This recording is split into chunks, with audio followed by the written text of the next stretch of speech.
मालकीण पूर्णपणे दारूच्या नशेत होती. मी तिला तिच्या बेडरूममध्ये घेऊन गेलो. मग अचानक तिला उलट्या होऊ लागल्या. त्यानंतर मी तिला तिचे घाण कपडे बदलण्यात मदत केली. मालकीण माझ्याकडे बघून म्हणाली, राजू, आता तू मोठा झाला आहेस, त्यामुळे तुला ते काम करावेसे वाटत नाही का? मी म्हणालो, मालकीण, तुम्ही हे काय म्हणत आहोत? मग मालकीण म्हणाली, चल आज आपण ते सर्व मर्यादा ओलांडू. मालकिणीचे बोलणे ऐकून मलाही काहीतरी होत होते, पण मी माझ्या मनावर ताबा ठेवला होता.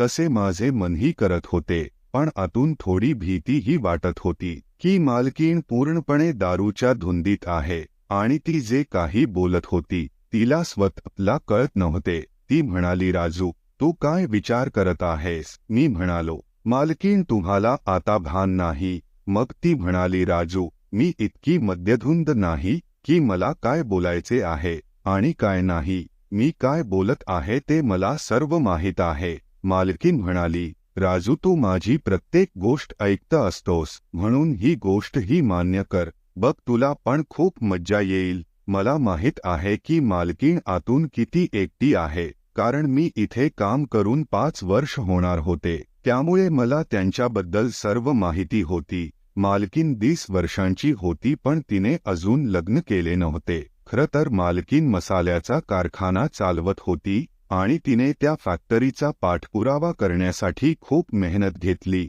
आणि या बिझनेस प्रवासात तिचे कुटुंबही मागे पडले आणि त्यांच्या लग्नाचे वयही निघून गेले. पण आज मालकीणला जीवनसाथी हवा असे वाटत होते. ही 5 वर्षांपूर्वीची गोष्ट होती. मी तिच्या ऑफिसमध्ये इंटरव्ह्यूला गेलो होतो. मी केबिनमध्ये गेलो तेव्हा मालकीणला फोन आला. फोनवर बोलून ती मला म्हणाली, तू खूप नशीबवान व्यक्ती आहेस. तू आत येताच माझ्या कंपनीने कोट्यवधींचा नफा कमावला. हे ऐकून मलाही ते खूप बरं वाटले. मग मालकीणने मला काही जास्त प्रश्न विचारले नाही.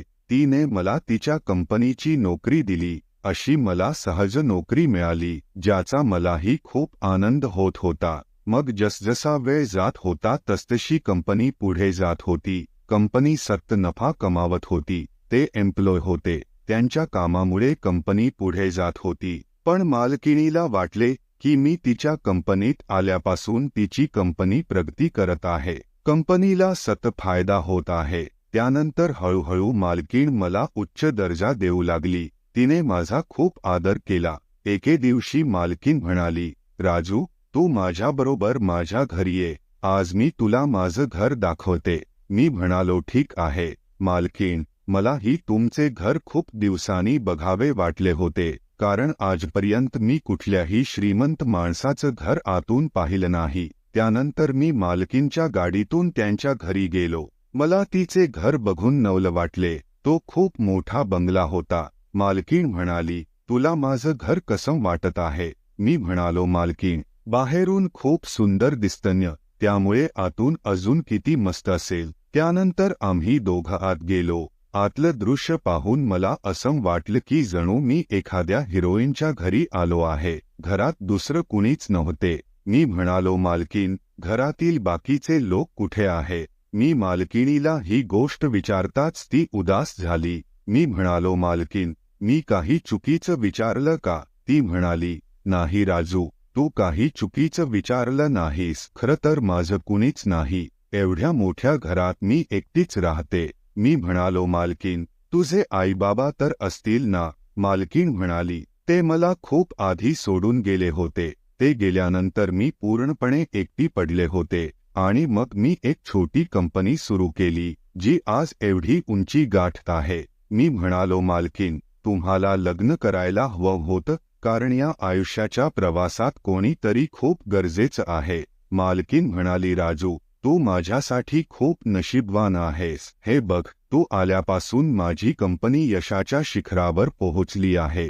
मग मी पाहिलं, संध्याकाळचे 6 वाजले होते. मी म्हणालो, ठीक आहे मॅडम, आता मी रूमवर जात आहे, नाहीतर माझी मालकीण गेट बंद करेल. मग मी आत जाऊ शकणार नाही.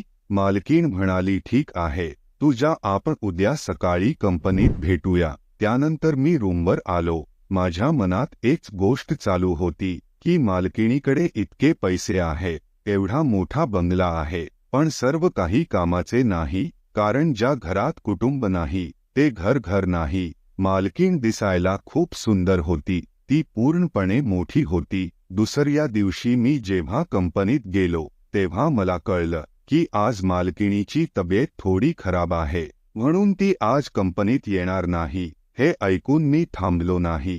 मी एका कर्मचाऱ्याची गाडी घेऊन मालकीणच्या घरी पोहोचलो. आत गेलो तेव्हा मला मालकीण पलंगावर पडलेली दिसली. ती थंडीमुळे थरथरत होती. मग मी ताबडतोब डॉक्टरांना फोन केला आणि मालकीणचा चेकअप करून घेतला. डॉक्टरांनी काही औषधे लिहून दिली आणि म्हणाले मेडिकल स्टोअरमधून आणून त्यांना ही औषधं खायला द्या, त्यांना आराम मिळेल. त्यानंतर मी लगेच जाऊन औषधं घेऊन आलो. त्यानंतर मालकीणला औषधं देण्यात आलं. जवळपास 3 तासांनंतर मालकीणला आराम मिळाले.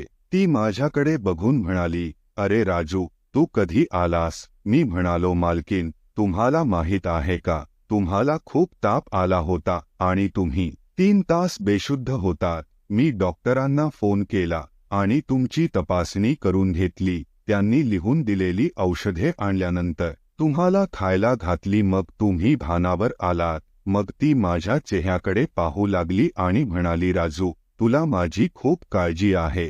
मी म्हणालो, "मालकीण, तू मला या अनोळखी शहरात नोकरी देऊन जे उपकार केले आहे त्याच्यासमोर हे सगळं काहीच नाही." त्यानंतर मालकीण म्हणाली, तू कॉफी पिशील?" मी हो म्हणालो. म्हणून ती उठली आणि जाऊ लागली. मी त्यांना पकडून म्हणालो की तुम्ही बसा, मी कॉफी बनवतो. त्यानंतर मी किचनमध्ये जाऊन कॉफी बनवून आणली. कॉफी प्यायल्यावर मालकीण म्हणाली, "तू खूप चांगली कॉफी बनवतोस." थोडा वेळ तिथे थांबून मी माझ्या रूमवर आलो. सकाळी मालकीणने मला फोन केला.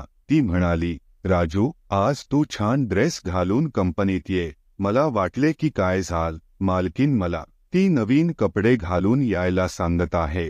मग थोड्या वेळाने मी कंपनीत पोहोचलो. मी पाहिलं की आज कंपनी बंद आहे आणि शेजारच्या हॉलमध्ये भरपूर डेकोरेशन केलं आहे आणि कंपनीचे सर्व कर्मचारी तिथे जमले होते. मग मी पण तिथे गेलो होतो. मग कळलं की आजची पार्टी या कंपनीच्या प्रगतीच्या आनंदात आहे आणि या कंपनीला एवढ्या उंचीवर घेऊन जाणारा एकच माणूस आहे, त्याचे नाव आहे राजू, अशी घोषणा होती. माझं नाव ऐकून मलाही खूप आनंद झाला. मग अचानक लाईट लागली. मालकीण स्टेजवर उभी होती आणि हे सगळं सांगत होती. तिने मला तिच्याकडे बोलावले. जेव्हा मी तिच्याकडे गेलो तेव्हा ती मला कंपनीच्या प्रगतीचे सर्व श्रेय देत होती. त्या पार्टीत सर्वांच्या खाण्यापिण्याची खूप चांगली व्यवस्था होती. मालकिणीने आनंदात थोडी जास्त दारू प्यायली होती. पार्टी संपल्यावर मी मालकीणला सोडायला त्यांच्या घरी गेलो.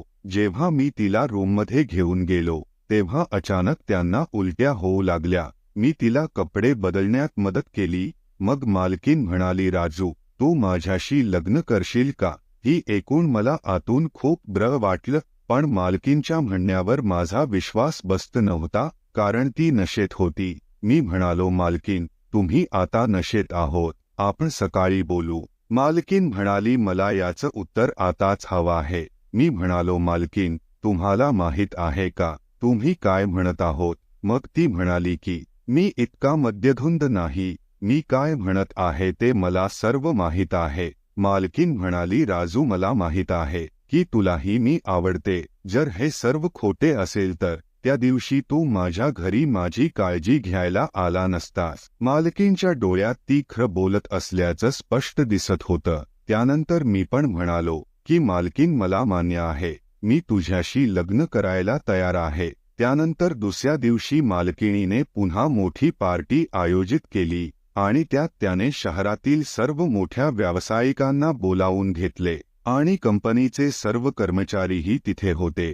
त्यांनी मला सर्वांसमोर प्रेम प्रस्ताव केला. मग माझा जीवनसाथी बनवण्यासाठी मीही त्यांचा स्वीकार केला. मित्रांनो, तुम्हाला ही स्टोरी आवडली असेल तर एक लाईक नक्की करा आणि अशाच मोटिवेशनल कथा पाहण्यासाठी R1 मराठी कथा या चॅनेलला सबस्क्राईब करा आणि बेल आयकॉन प्रेस करायला विसरू नका आणि पाहत रहा R1 मराठी कथा. भेटूया लवकरच.